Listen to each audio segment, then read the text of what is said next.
पनि स्वागत छ मेरो ब्रान्ड न्यू मिनी भ्लगमा। अनि आज रहेको छ डे 2 लेटर फोर्ट च्यालेन्जको दोस्रो दिन। हाम्रो पहिलो दिनको चाहिँ कमेन्टहरू हेर्नु न, आमामा के साह्रो गर्नुभएको हो। यसरी नै कमेन्ट गरेर मलाई सपोर्ट अनि मोटिभेट गर्नु होला, जुन कारणले गर्दा म चाहिँ हजुरहरूलाई नयाँ फेरि यस्तै खाले भिडियोहरू ल्याउने छु। ढिला नगरिकन आजको फर्स्ट कमेन्ट रहेको छ अलन वल्करबाट, जुन चाहिँ लेटर रहेको छ डी। अनि डी लेटरको खानेकुराहरू खानु पर्यो साथी रे, अब त भइहाल्छ नि। त्यसपछि चाहिँ म लागेँ आफ्नो किचन रुमतिर, अनि यतातिर फ्रिज खोलेर चाहिँ म डी लेटरको के सामान खोज्छु भने यताउति हेरेको ड्र्यागन फ्रुटको फल पुरै छ राखिदिनु रहेछ अलिकति मम्मीले। त्यसपछि त्यही निकालेर गुवाम खाइदिए। अनि हाम्रो सेकेन्ड कमेन्टमा रहेको छ यहाँनिर चाहिँ बीबाट आउने खानेकुराहरू खानु पर्यो। त्यसपछि ढिला नगरिकन जादुले पुरै फोकस गरेर चट्टसितले बर्गर मगाएको, केरा पो हातमा आइदिएर बिफोर बनाना। त्यही अब के गर्नु, गाउँघरमा भएपछि लोकल आइटम मात्रै पाइन्छ, सहरी जस्तो बर्गर पिज्जा पाइँदैन। त्यही भएर गुवाम केरालाई पनि खाएर सकाइदिएँ। अब चाहिँ रहेको छ तेस्रो आइटमको बारे, जुन चाहिँ रहेको छ कमेन्ट केबाट आउने खानेकुराहरू खानु पर्यो। त्यसपछि चट्टसितले दिमागमा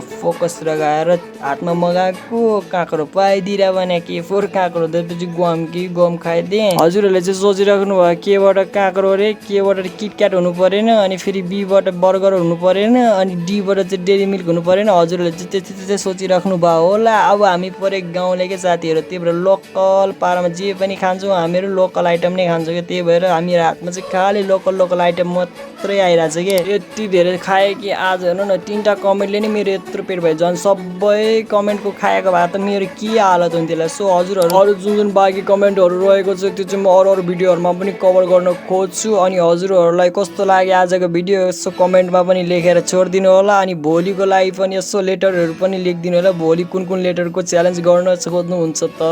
एन्ड आजको लागि यति नै, हस् त बाई।